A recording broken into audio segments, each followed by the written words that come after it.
알아야겠는데 모르겠는, 집요하고 태생적으로 논리적이며 심플한 멋을 놓지 않는 선한 사람들을 섬깁니다. 안녕하세요. 오랜만에 인사드리는 이매진댓의 태 차장입니다. 오늘은 왜 어떤 조직은 직원이 시키지 않아도 움직이고 어떤 조직은 돈을 줘도 도대체 움직이지 않을까라는 아주 심각한 문제를 이야기해보려고 합니다.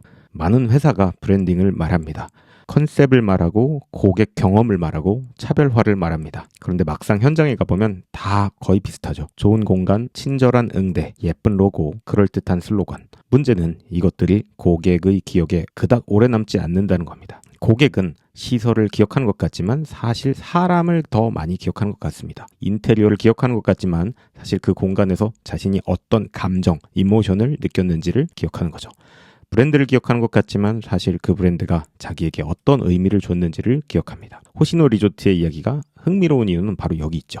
이들은 호텔을 잘 만드는 회사라기보다는 직원들이 자기 일을 작품처럼 만들게 하는 회사에 가깝다고 볼 수 있습니다. 켄 블랜차드는 이런 이야기를 했습니다. 앞으로 기업의 경쟁력은 직원들의 두뇌를 어떻게 활용하느냐에 달려있다. 이 말은 단순한 조직 문화 이야기뿐만이 아닙니다. 브랜딩의 핵심에 가까운 이야기라고 볼 수 있죠. 왜냐하면 브랜드는 대표가 혼자 만드는 게 결코 절대 아니기 때문입니다. 브랜드는 회의실에서 완성되지 않습니다. 브랜드는 고객과 가장 가까운 사람이 매일 반복하는 선택의 연속, 그 속에서 만들어진다고 볼 수 있습니다. 호시노 리조트는 이 사실을 이미 깨달았습니다. 그래서 직원들에게 지시를 내린 것이 아니라 질문을 던졌습니다. 우리는 어떤 곳이어야 하는가? 이 지역에서만 줄 수 있는 특수한 경험, 그 경험이 무엇인가? 고객은 여기서 무엇을 느끼고 돌아가야만 하는가? 오늘은 이 이야기 세 가지로 정리해 보겠습니다. 첫 번째, 좋은 컨셉은 밖에서 가져오는 것이 아니라 이미 가진 것에서 발견된다. 두 번째, 좋은 조직은 직원이 자기 생각을 발산할 수 있게 만든다. 세 번째, 좋은 브랜드는 고객보다 먼저 직원이 믿을 수 있어야 한다라는 거죠. 첫 번째입니다. 좋은 컨셉은 이미 가진 것에서 발견됩니다.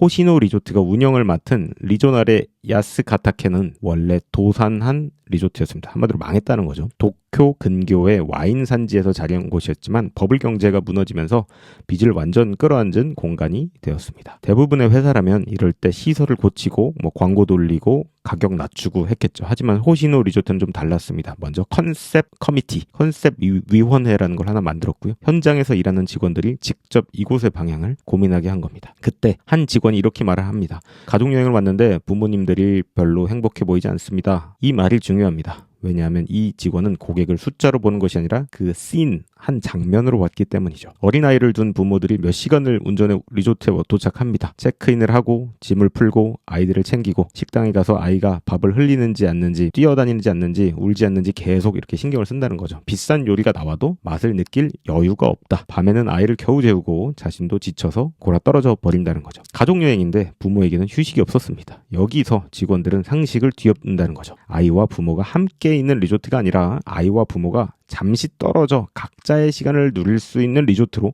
컨셉을 다르게 잡았다는 겁니다. 그렇게 해서 나온 컨셉들이 바로 어른들을 위한 패밀리 리조트라는 거였다는 겁니다. 아이들은 액티비티 센터에서 도예, 목공, 종이접기 이런 것들을 체험을 하고요. 부모는 그 사이에 카페에서 커피도 한잔 마시고 와인하우스에서 지역 와인, 로컬 와인도 먹게 됩니다. 객실에는 와인 산지의 특성을 살려 와인 냉장고와 잔, 디캔터 이런 것들을 준비해 놓았다는 거죠.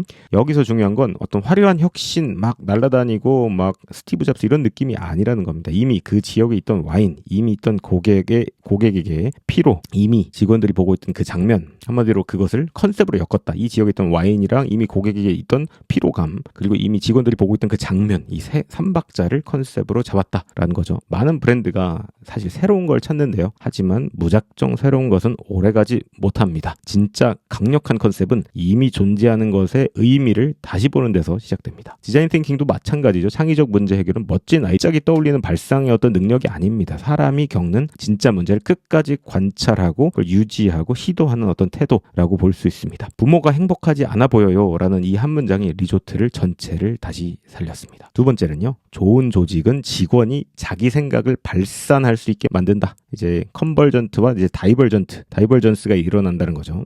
일본 아오모리에 있는 호시노 리조트 아오모리아에서는 매일 저녁 공연이 열립니다. 그런데 그 무대에 서는 사람들은 전문 배우가 아닙니다. 낮에는 체크인을 돕고 객실을 관리하고 손님을 맞이하는 직원들이 직접 한다라는 거죠. 이들은 업무가 끝난 뒤 춤을 배우고 악기를 연습했습니다. 지역 축제인 아오모리 네부타 마쓰리를 호텔 안으로 가져오기 위해서였습니다. 처음부터 직원들이 모두 열정적이었던 건 전혀 아니죠. 호시노 리조트가 이 호텔을 맡았을 때 이곳은 완전 적자에 허덕이고 있었습니다. 직원들은 지쳐 있었고 고객을 맞이한다기보다는 그냥 일 처리하기 급급했다는 겁니다. 한마디로 눈빛이 죽어 있었다라고 볼 수 있죠. 그런 조직에서 가장 먼저 해야 할 일은 매뉴얼 자체를 강화한다, 이런 행동이 아니라는 겁니다. 바로 사람이 다시 자기의 일의 의미를 찾게 만드는 그 전략을 수립했다는 겁니다. 아오모리아의 직원들은 지역에 이미 있던 축제들에게 집중을 했습니다. 호텔 안에 있던 극장이라는 공간에도 주목을 했고요. 그리고 자신들이 직접 그 무대에 서기로 결심했습니다. 이 장면이 강력한 이유는 직원이 단순한 서비스 제공자가 아니라 브랜드의 일부가 되었기 때문입니다. 고객은 공연을 보고 감동합니다. 그리고 다음날 체크아웃을 하러 갔는데 어제 무대 위에서 춤추던 직원이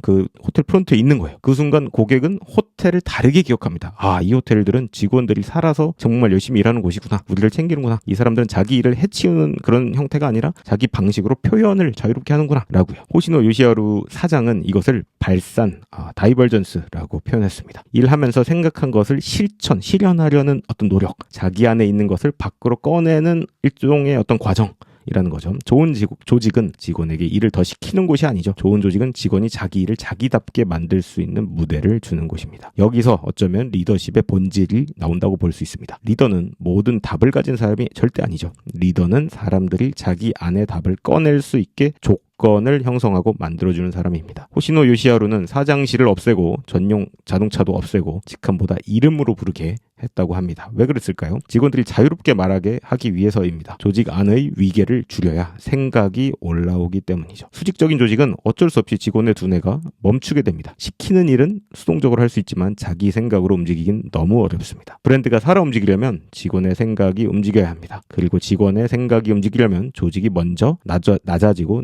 낮춰줘야 된다는 거죠. 세 번째 이야기입니다. 좋은 브랜드는 고객보다 먼저 직원이 믿을 수 있어야 합니다. 많은 회사가 고객에게 사랑받고 싶어 합니다. 그런데 정작 직원들은 그 브랜드를 믿지 못합니다. 이건 진짜 큰 문제죠. 직원이 믿지 않는 컨셉은 고객에게 결코 그 진심이 전달되지 않습니다. 직원이 공감하지 못한 슬로건은 벽에 붙은 그냥 단순한 한 문장으로 끝납니다. 직원이 자기 일로 느끼지 못하는 브랜드는 광고비를 써도 딱히 오래 못 갑니다. 호시노 리조트는 컨셉을 대표 혼자 정하지 않았다는 겁니다. 현장 직원들이 컨셉 위원회, 컨셉 커미티를 통해서 직접 방향을 만들었습니다. 왜냐하면 서비스업에서 컨셉은 말로 전달되는 것이 아니라 바로 액션, 이 행동에서 나온다고 믿었기 때문이죠. 직원이 이건 우리가 만든 것이라고 느끼면 행동이 달라집니다. 손님에게 한마디를 더 건네고 동네의 작은 가게를 소개하고 지역의 안개와 이끼까지 경험으로 바꿉니다. 리조날의 토마무는 여름마다 짙은 안개가 문제였습니다. 리조트를 흉물처럼 보이게 만드는 약점이었습니다. 그런데 직원들은 리프트를 타고 산에 올라가 안개를 다르게 봤습니다. 위에서 보니 구름 위를 걷는 듯한 느낌을 줬다라는 거죠. 그래서 안개는 그 약점이 아니라 운해라는 경험이 되었습니다. 구름 위를 걷는다는 이야기고요. 오이라세 계류 호텔은 습하고 이끼가 많은 곳이었습니다. 일반적으로는 불편함으로 여겨질 수 있는 조건이었는데 하지만 직원들은 이곳에서만 300종이 넘는 이끼가 있다라는 점, 그 핵심 팩트에 주목을 했고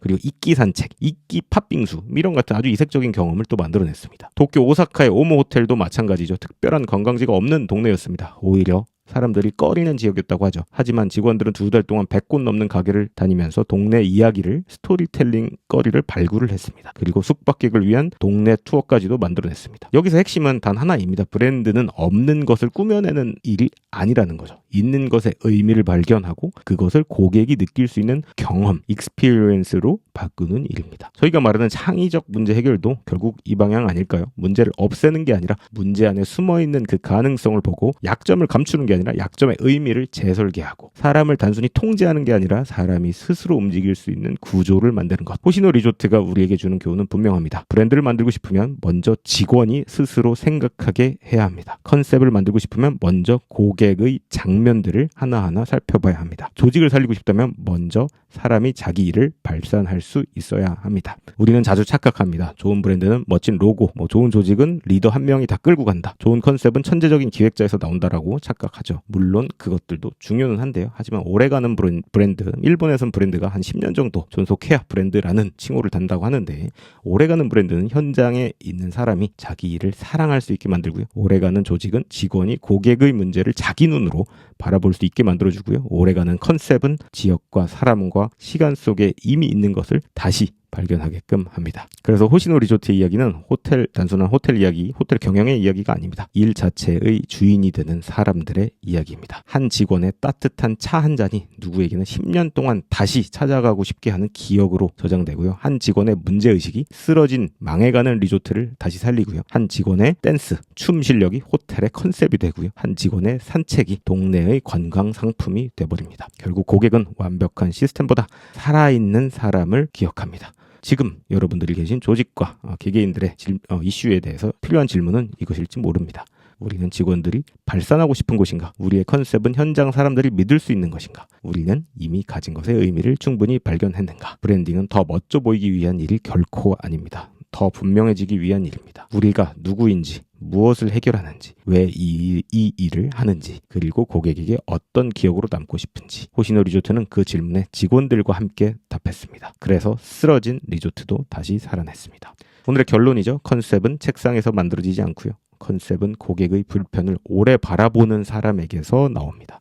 조직 문화는 복지 제도만으로 만들어지지 않고요. 조직 문화는 직원이 자기 생각을 말하고 실험할 수 있을 때 만들어집니다. 브랜드는 대표의 단순한 선언문으로 완성되지 않습니다. 브랜드는 현장의 사람들이 매일 같은 방향으로 움직일 때 완성됩니다.